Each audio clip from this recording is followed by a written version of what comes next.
6 questions for Adelle Nazarian on crypto, journalism, and the future of Bitcoin. Adelle Nazarian is the top staffer at the American Blockchain PAC, where she serves as its CEO. But she has a long story to tell about her life prior to her time in the crypto industry, from her Persian roots to her career in journalism. Nazarian, who worked as a freelance journalist after serving in positions with mainstream outlets that included Fox News and CNN, said her work contributed to her disillusionment with the media. "Working in journalism was really eye-opening for me because I witnessed how divisive and activist-oriented it's become," she said in an interview with Cointelegraph.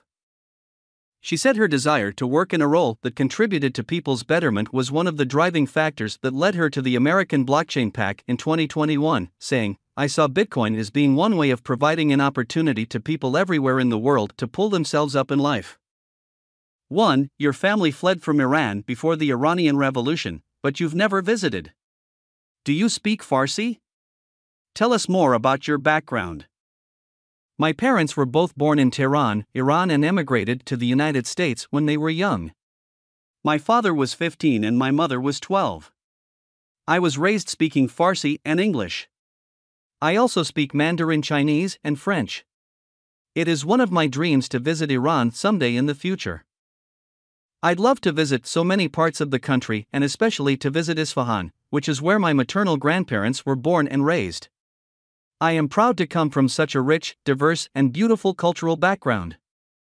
My mom is a homemaker and also had a caviar business for several years, and my father is an entrepreneur. 2. You used to work in journalism at Fox News, CNN, and elsewhere. Why'd you make the transition into crypto? Working in journalism was really eye-opening for me because I witnessed how divisive and activist-oriented it's become. Reporting a story isn't about the facts anymore. For some journalists, it's about injecting their own ideas. I really enjoyed doing investigative journalism, but I consider myself to be an entrepreneur and philanthropist at heart. I felt that, really, the blockchain space was a way to be able to have a platform to utilize my experience and work with diverse people, from leaders of countries to everyday people, and see how everyone's experience is truly predicated on one underlying theme that connects them all. That theme is the desire and ability to create a better life for themselves and those around them. It's such a factor that determines your lot in life. I saw Bitcoin as being one way of providing an opportunity to people everywhere in the world to pull themselves up in life. It also provides governments with the opportunity to reduce their reliance on war as a way to increase wealth. 3. Tell us about the American Blockchain PAC. The American Blockchain PAC was founded as a way to provide a space for everyone interested in seeing a sound regulatory framework to define what crypto is and what Bitcoin is, and in clearly defining and understanding them and how they're classified in the United States. We boost candidates running for office who support blockchain technology. But I think a lot of political action committees try to only basically pick and support candidates who will win, and we don't just do that. We're also trying to educate and inform people about crypto and the adoption of digital assets, and enable them to push back against legislation that could harm them at the end of the day. 4. What's your favorite crypto? Bitcoin, because it's different from other cryptocurrencies.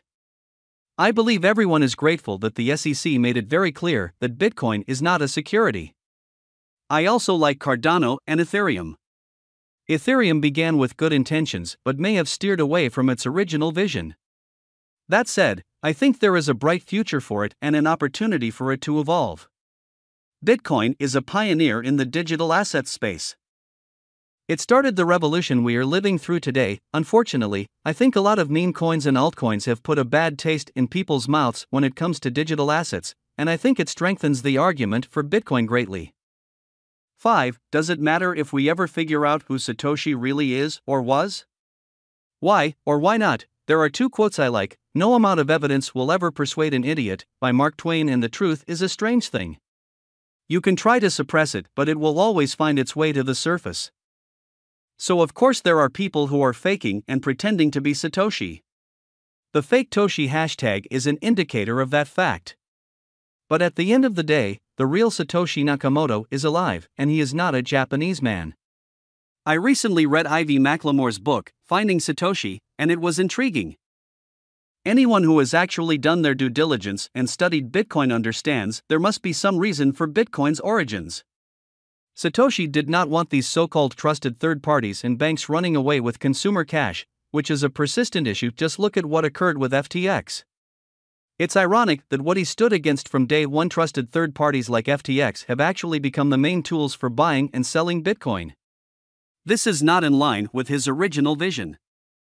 As for whether it matters who Satoshi is, only the real Satoshi will pave the way for the next generation of Bitcoin and dozens of new and emerging industries that will benefit from the underlying blockchain technology. Satoshi created Bitcoin to be decentralized and peer-to-peer. He never sought to do any of this based on his own personal greed or agenda. He did this for the world. Technically, we are all Satoshi. It's the vision that matters, because even the most incredible technology without vision is a dormant tool. Bitcoin was created to elevate humanity in a truly unprecedented way in our collective history.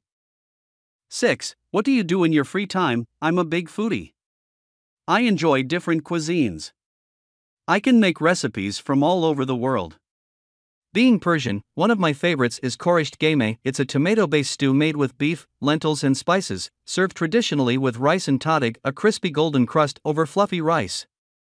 I also enjoy working out, reading, and traveling. I love to travel.